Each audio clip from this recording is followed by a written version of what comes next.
most spectacular sight.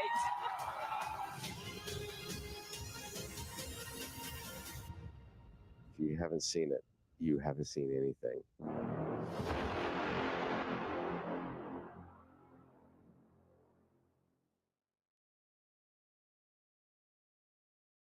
Hello, and welcome to live coverage of the celestial event of the year, the total solar eclipse. Over the next 3 hours, we will follow the moon's shadow as it races across North America. We are anchoring our coverage from the heart of downtown Cleveland, Ohio, just down the road from NASA's Glenn Research Center, the only NASA center in today's path of totality. I'm NASA's Megan Cruz, and this is NASA lunar scientist Sarah Noble. Hello. Today, NASA and the Great Lakes Science Center is hosting this free outdoor event for the community to experience the total solar eclipse together. You saw that beautiful aerial shot that we just had opening the show. We're seeing it again here. As you can see, we have a great fun crowd here. Yeah, we've been watching the crowd build all morning, and you can really feel the excitement starting to come now. Yeah, absolutely. The watch item, of course, is the weather. Beautiful right now here in Cleveland. It's perfect right now. It's perfect, yes. We woke up to rain and it cleared, but I don't know what we're going to get this afternoon. Yeah, Sarah, you said that with a little bit of trepidation, and that's because it looks like there might be some cloud cover around the time of the total solar eclipse here, totality, but we'll see. All right, so on your screen now is the first look at the eclipse from Mazatlan, Mexico, one of the first communities the moon's shadow will darken today. Right now, we're seeing a partial eclipse of the sun right now, but if you look at the upper left-hand corner of your screen, we're expecting totality there in about an hour and 4 minutes.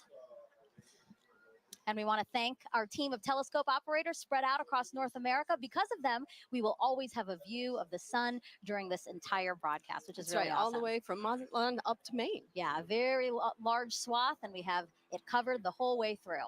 Now, if you scan your QR code that you see on the screen here, it'll take you to a live stream dedicated to just those telescope views, and it'll also take you to a Spanish broadcast of today's eclipse, and that starts at 1:30 p.m. Eastern Time. And Sarah, as you know this, all of the telescopes used for this broadcast have special filters on them, and those protect the operator's equipment and also the operators themselves, because if you view the eclipse without the proper protection, then it can severely damage your eyes. Yeah, that's right. We want everyone to enjoy the eclipse today, but we want them to do it safely. Right. So how do you do that safely? Well, you should be shielding your eyes with eclipse glasses like these. Hopefully you bought them from a reputable source and that they have a special rating on them. And this rating means that the lenses meet international standards to protect your eyes from the sun's bright light. But Sarah, you can remove the glasses during totality. That's correct? right. If you're lucky to be in the path of totality, you can, for those, that short amount of time that you're in 100% totality, 99% totality doesn't cut it. Right, exactly. 100%, nothing less. Now, if you don't have eclipse glasses, you can enjoy it indirectly with tools like pinhole projectors. And if you want to make one with us live in about 30 minutes, just grab a sturdy piece of paper or cardboard and a thumbtack or other sharp pin. I'm going to use my NASA pin for when we make it.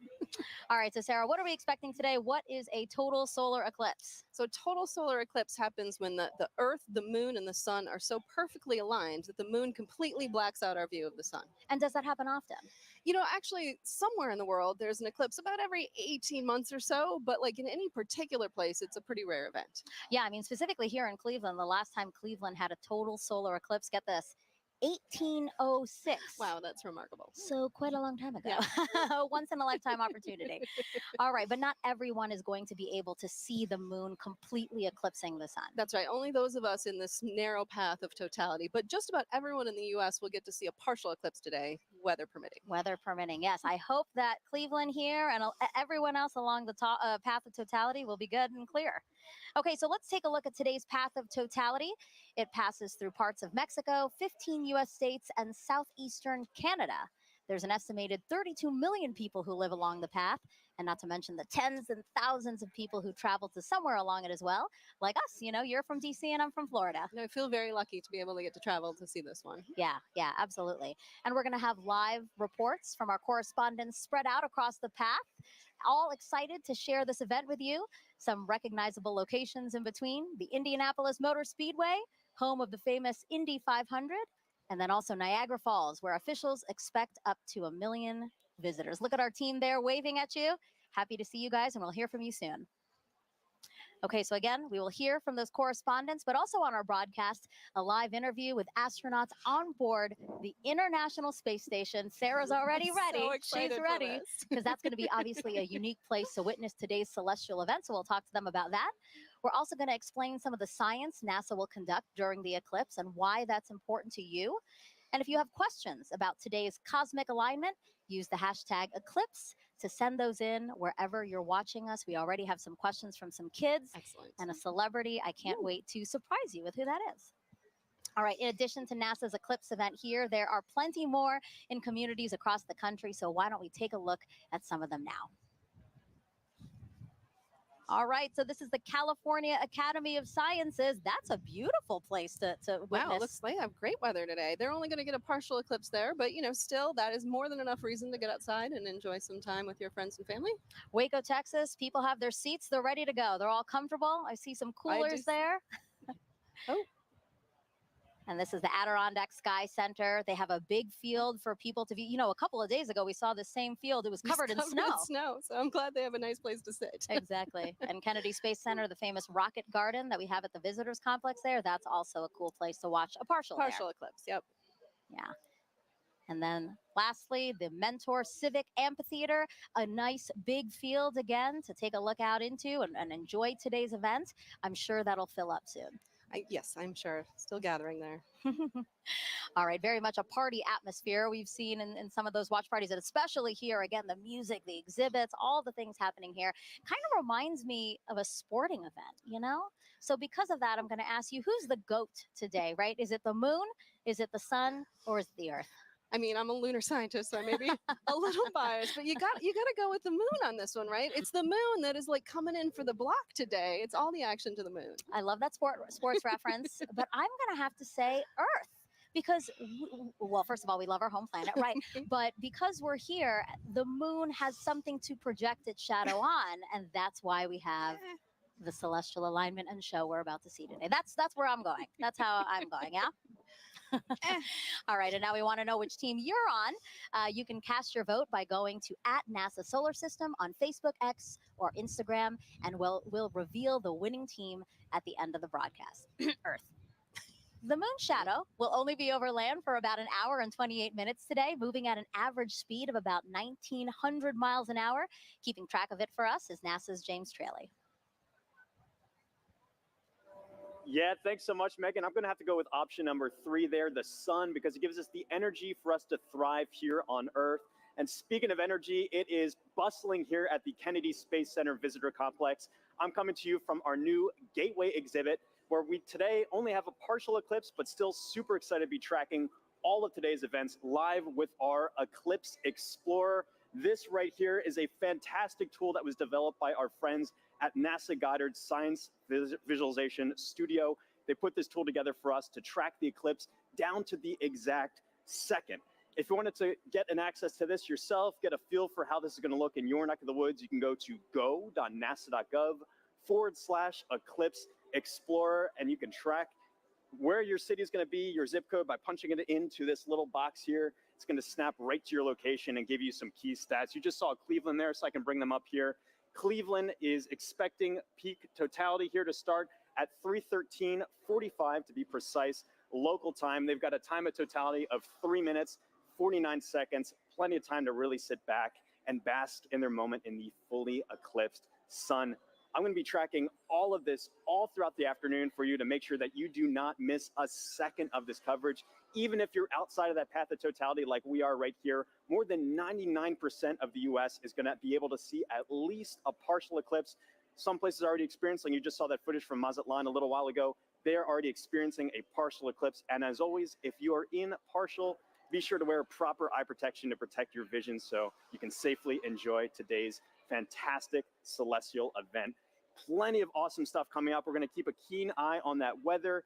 Cleveland's looking nice and beautiful, very clear skies. Megan, back to you.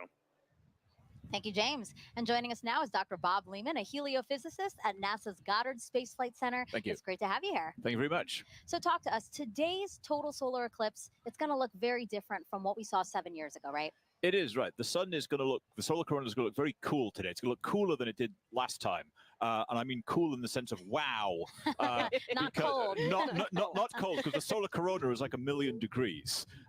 But compared to last time, was close to the solar minimum, the minimum amount of magnetic activity Sure. on the sun. There's this 11-year or so cycle, and 2017 was closer to minimum, and 2024, April 2024 is pretty much close right to the maximum of that. So we're going to see the maximum amount of dynamism of activity, and it's going to look, you'll see rays shooting out. And does that increased activity mean that we have a chance for new discoveries today and increased science? Sure. So in addition to other science that will be done because of the eclipse, just greater activity levels means that we have more chance to see what the sun is going to do, increased radiation levels, increased activity, eruptions that will affect the Earth. So how does that affect the Earth, and how do we study those effects? What do we have, the tools, the assets to study those effects? Sure. So we call the whole general thing space weather. So get increased radiation, or what we call coronal mass ejections, chunks of the suns that blow off and hit the Earth. And those affect things like power grids and radio communications and GPS satellites, all of which are everyday real implications for that thing that's 93 million miles away. And how do you feel? You're a heliophysicist. This is kind of like your Super Bowl. Pretty much, yeah. You are not the first person to say that to me today. and are we right? Pretty much, yes. I mean, this is it. I mean, 7 years, and I like to say there's the diving, trying to reach the goal line from the Super Bowl, what, 15, 20 years ago, that was like, totality, not totality. And yeah, today is it. I'm really looking forward to it. Yeah, absolutely. And we will have a whole bunch of fun here. Yeah, again, eclipses are a unique opportunity to really study the sun and how it affects us. So I know that, again, your fellow heliophysicists, and really across the disciplines of science, I know that today is really special for a lot of people. It is, yes. Thank you, Bob. I really appreciate you being here. Thank you so much. All right, it's time now to check in with our first team along the path of totality. Here is Tahira Allen in Kerrville, Texas, a city so lucky it gets a solar eclipse twice in a single year. Thanks, Megan, and welcome to Kerrville, Texas. I'm Tahira Allen with NASA Communications. And I'm Gina DiBraccio, the Deputy Director of Heliophysics at NASA Goddard. We're live from the Kerrville Eclipse Festival, where tens of thousands are gathering to witness the second solar eclipse that has passed through this town in just 6 months. Now, this is incredibly rare, and people have traveled from all over the world to share in this spectacular moment right here at the crossroads of the eclipse. Now, Gina, we were lucky enough to be here last year for the annular solar eclipse. How does it feel to be back? The annular was such a spectacular experience, but I'm already feeling even more energy today, and It's I'm like so double excited the crowd. to be here. It is. Yeah. No, and we have a full day of celebration in store. The town really turned out for this event. This morning we heard from the mayor, and we are surrounded with food and shopping and different activities. I think I saw the Texas State Astronomy Club here giving out free telescope viewings. So it's just a really, really special moment for people to come together and enjoy this celestial event. It's right to hear it. And we had some cloud coverage today. It's looking to be pretty good. It's going back and forth. So, fingers crossed. Regardless of how this turns out, we have live music and dancing afterwards, so it's going to be a good day. Absolutely. And this is going to be my first total solar eclipse. Awesome. And so last year was incredible with the annular. Folks, if this is your first total solar eclipse, let us know in the comments wherever you're watching. We'd love to hear it. So this is also a good time to remind everyone that it is not safe to look directly at the sun without specialized eye protection for solar viewing.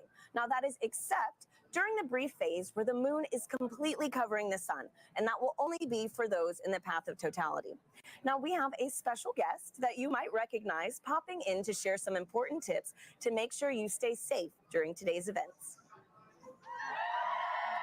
Hi, Eclipse enthusiasts. Lance Bass here, and I want to tell you how to protect those eyes and stay safe during a solar eclipse. During these celestial events, the sun, earth, and moon are in sync, creating solar eclipses. You can look directly at the sun during a total solar eclipse, but only when it's completely covered by the moon for a brief period known as totality. This is a really special moment. At all other times, you should wear eclipse glasses so that you don't say, bye to your vision. Seriously. And eclipse glasses are not the same as regular sunglasses. No, they're not. Safe solar viewers are thousands of times darker and will have a specific certification that you should look for right here. Don't be a space cowboy and try to look directly at the sun. If you don't have eclipse glasses, you can use an indirect viewing method, like a pinhole projector. You can make one of these with something as simple as an index card with a hole, or a colander, or even your hands. With the sun at your back, you can safely project an image of the sun through the hole onto a nearby surface like the ground. It's gonna be me who is wearing my eclipse glasses, and so are you. Now, you can't have an eclipse without the sun, the moon, and the earth. And as you heard from Megan and Sarah earlier, we've been hosting a friendly competition to see which one of these three teams that you're siding with today. Now, Gina, I feel like it almost goes unsaid here, but I have to ask. I don't want to assume. Which team are you repping today? You probably were going to guess sun. Oh, Team sun. Who would have thought? You're right. No.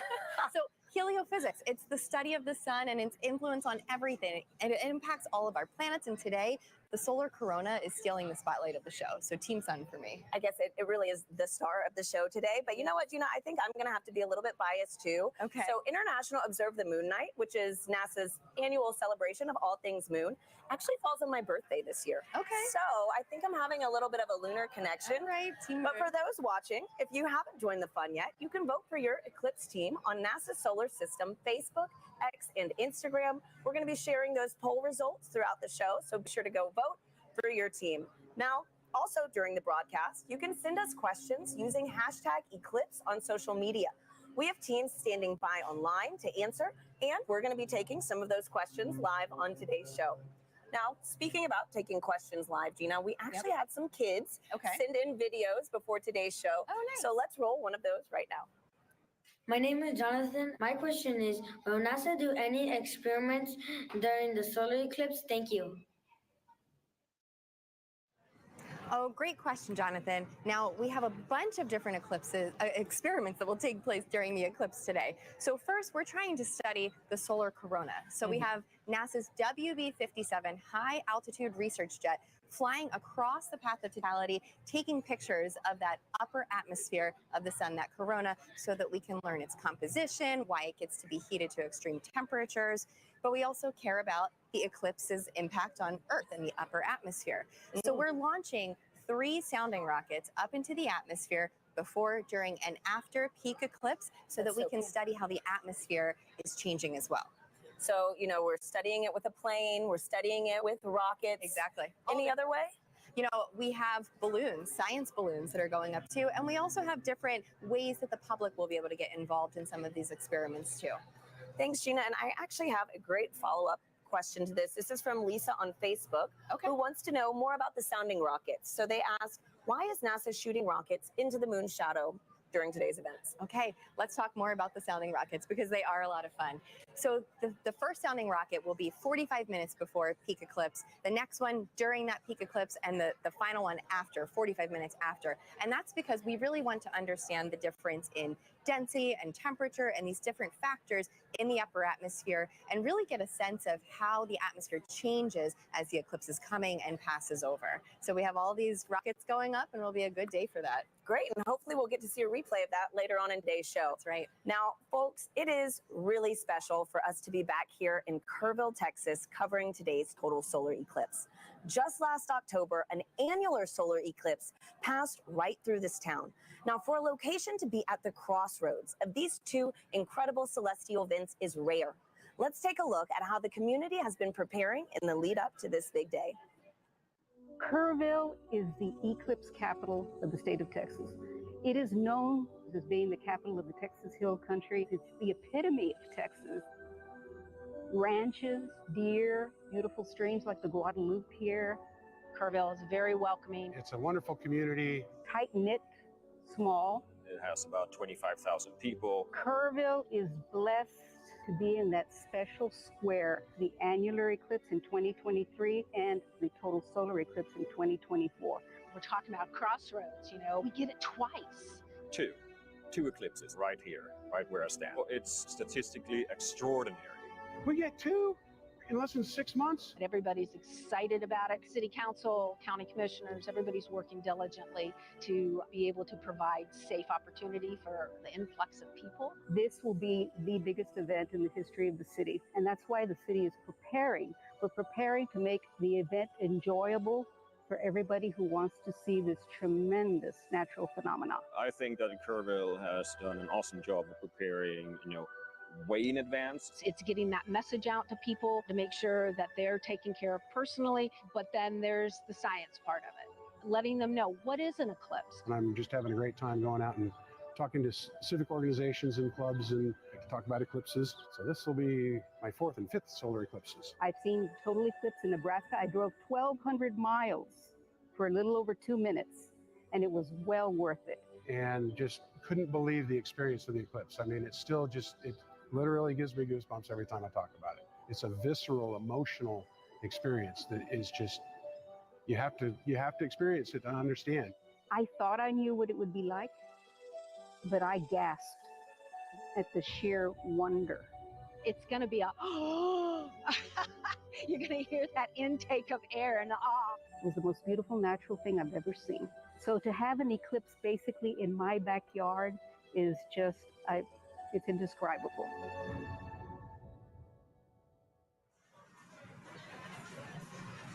We're here now with Catherine Troach, a telescope operator with the Night Sky Network, who is giving us these high-definition views of the sun that you see in your screen right now of the eclipse over Kerrville, Texas. Kat, thank you so much for being here with us. Thank you so much for having me, and let's thank the weather for cooperating finally. Right? Oh my goodness. Thanks, Kat. And so I'm looking at the telescope feed that we have, and we have first contact now here in Kerrville. Yes. Okay, so for people who want to become an amateur astronomer, what advice do you have? Where should they get started?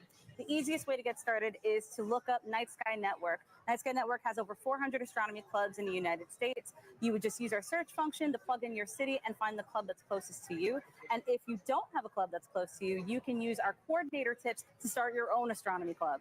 Wow, that is awesome. And you know what? For folks, if you want some more details on the Night Sky Network and other things on how to become an amateur astronomer, you can visit go.nasa.gov/Night Sky Network.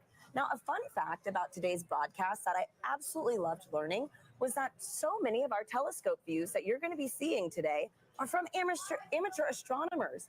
And so, Kat, again, on this topic of, sky gazing, I heard that those in the path of totality might be able to witness more than just a total solar eclipse today. Could you give us a sneak peek on what we could expect? Absolutely. So if we have clear skies in the path of totality, as it gets darker, you'll start to see two bright points of light. That would be Jupiter and Venus. And then as we get to totality, you'll be able to see the fainter planets, Saturn, Mercury, and Mars. And if you're lucky, you'll be able to catch Comet 12P.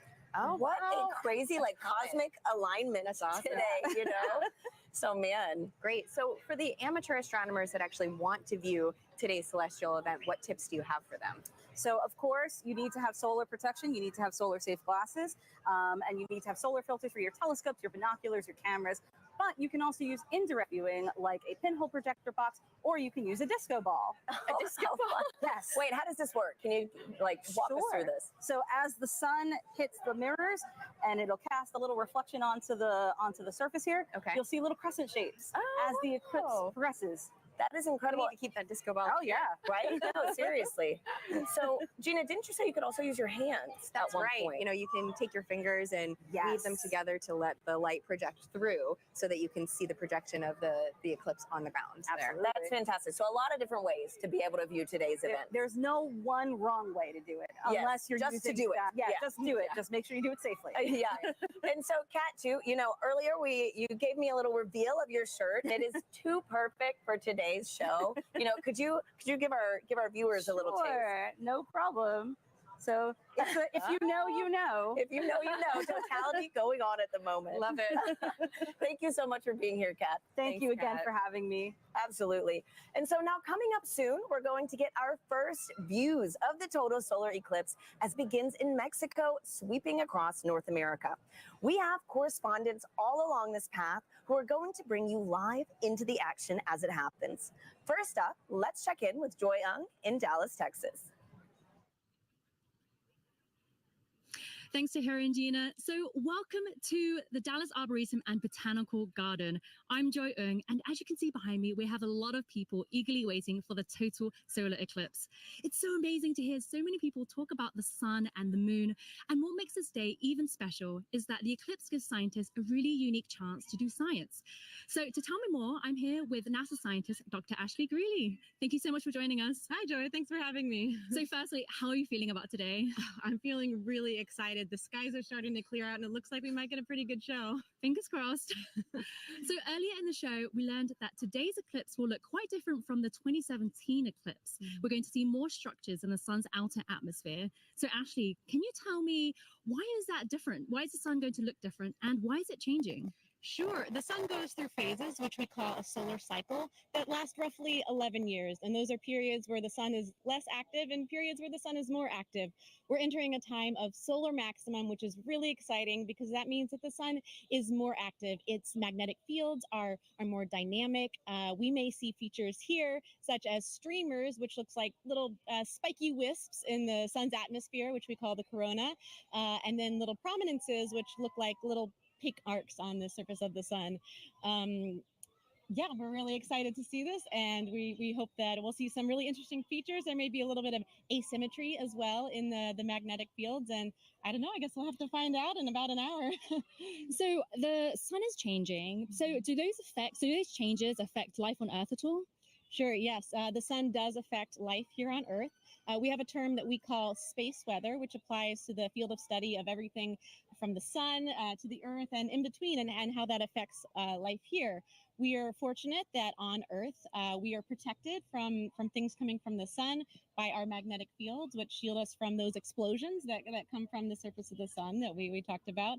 And those can result in really fun occurrences, such as the aurora. There can be some negative side effects, but those are mostly limited to things that are outside our magnetic fields. The storms from the sun can interfere with satellites, and it's something we really have to think about as scientists as we start to plan for putting humans on the surface of the moon or potentially sending them to Mars.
you.